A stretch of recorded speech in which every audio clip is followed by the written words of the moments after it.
Hi friends, welcome to RJ Satvik. అందరూ ఎలా ఉన్నారు? బాగున్నారా? ఈరోజు మనం స్వామి వివేకానంద జీవిత సందేశంలోని విశ్వాసమే బలం అనే అధ్యాయాన్ని తెలుసుకుందాం.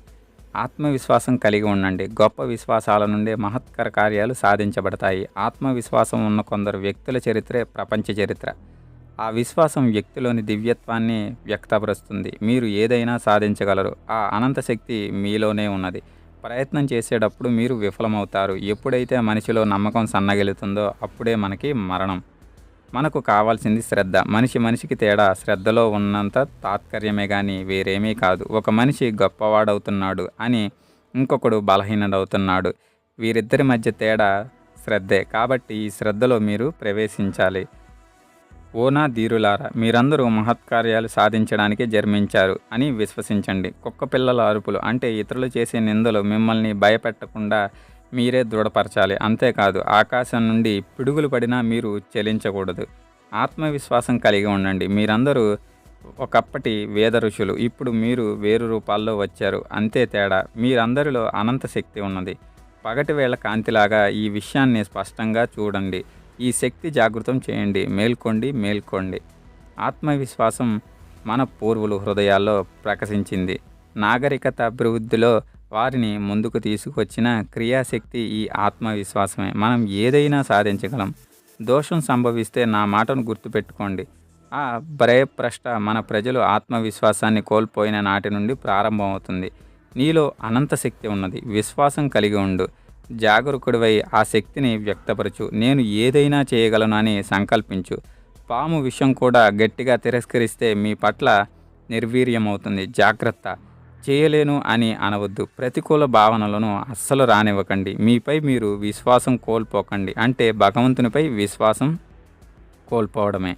అభివృద్ధి చెందడానికి మొదటి మెట్టైన మనం ఎక్కాలి. తరువాత భగవంత్ నాముని విశ్వాసం కలిగి ఉండాలి. తనపై విశ్వాసం లేనివానికి భగవంతునిపై విశ్వాసం కలగడం కల.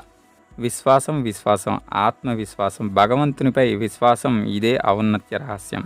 నా మాట నమ్మడానికి సాహసిస్తే మీలో ప్రతి ఒక్కరు భవిష్యత్తులో ఉజ్వల దశకి ప్రేరేపిస్తారు. నాపై నాకు చిన్నప్పటి ఎట్టి విశ్వాసం ఉన్నదో అట్టి విశ్వాసమైన అఖండ విశ్వాసం మీలో మీకు ఉన్నది.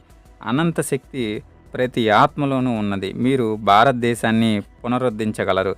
ఒక శక్తి అధమాత స్థితిలో పడిపోవడానికి కొంతకాలానికి అతడే నిరాశతో తను ఈ పరిస్థితి నుండి బయటకు రావాలని ఆత్మవిశ్వాసాన్ని పెంపొందించుకుని తీరుతాడు. కానీ మొదటి నుండే మనం దాన్ని గుర్తించడం శ్రేయస్కరం.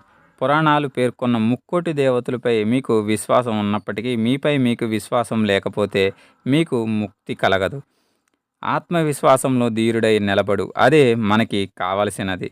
ఆత్మవిశ్వాసం మనకు గొప్ప సహాయకకారి. ఆత్మవిశ్వాసాన్ని గుర్తించి మనం అది పెంపొందించుకోవాలి. మనకున్న దుఃఖాలను, రుగ్మతలను చాలా వరకు అది నశింపజేస్తుంది. పాశ్చాత్య దేశాలు మీరు చూసే భౌతిక అభివృద్ధి అంతా వారికన్నా శ్రద్ధ వలన కలిగినదే. వాళ్ళ కండరాళ్ళు వాళ్ళ విశ్వాసిస్తారు. ఆత్మబలాన్ని విశ్వసిస్తే ఇంకెందరూ అధిక ప్రయోజనం కలుగుతుందో కదా. మీ శాస్త్రాలు, ఋషులు ముక్తకంఠంతో బోధిస్తున్న అనంత శక్తి సమితవు నీవు. మీ అసాధారణ మేధస్సుతో మీరు ప్రపంచాన్నే కదిలించగలరు. అనంత పరబ్రహ్మంలాగా భావిస్తారు. మీరందరూ ఇలా కావాలని నేను కోరుకుంటున్నారు. మనుషులను తయారు చేయాలి. వ్యక్తులు కావాలి. శ్రద్ధ లేకుండా వ్యక్తులు ఎలా తయారవుతారు? నేను చెప్పవలసింది ఇదే. మనలో ఉన్న అవగణాలన్నీ శ్రద్ధలేమి వల్లనే కలిగినవే. ఈ శ్రద్ధే మనకు ఇంత అధికంగా చెడును కొనసాగిస్తుంది. రోగాన్ని కేవలం నొక్కి పెట్టకుండా మూల కారణంతో సహా తొలగించి వేయటం నా చికిత్సా విధానం.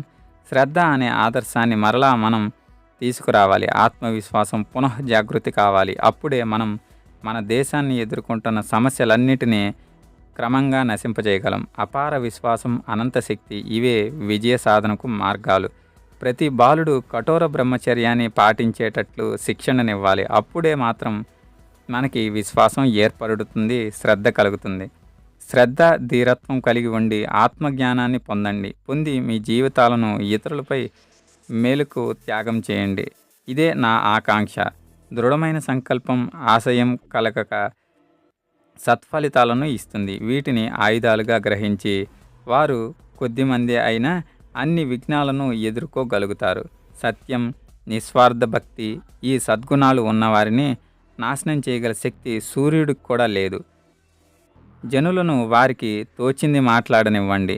మీ ఆశయాలను అంటిపెట్టుకుని ఉంటే సమస్త లోకం మీ పాదక్రాంతమవుతుంది. వారిపై వీరిపై విశ్వాసం ఉంచమని వారు చెబుతారు, కానీ నేను చెబుతున్నాను, ప్రథమంగా మీరు మీపైన విశ్వాసం ఉంచండి. మనకు ఇప్పుడు కావలసింది వేదాంతంలోని పాశ్చాత్య విజ్ఞాన శాస్త్రం. దానికి మంత్రమూలం బ్రహ్మచర్యం పాటించడం మరియు శ్రద్ధ, ఆత్మవిశ్వాసాన్ని కలిగి ఉండటం. ఈరోజు ఈ కథతో ముగించి రేపటికి మరొక కథతో కలుద్దాం. మీ సపోర్ట్ని నాకు లైక్, షేర్ అండ్ సబ్స్క్రైబ్తో తెలియజేయగలరు. వీడియో నచ్చినట్లయితే స్క్రీన్ మీద కనపడుతున్న క్యూఆర్ కోడ్కి 2 రూపీస్ని డొనేట్ చేయగలరు. Thank you.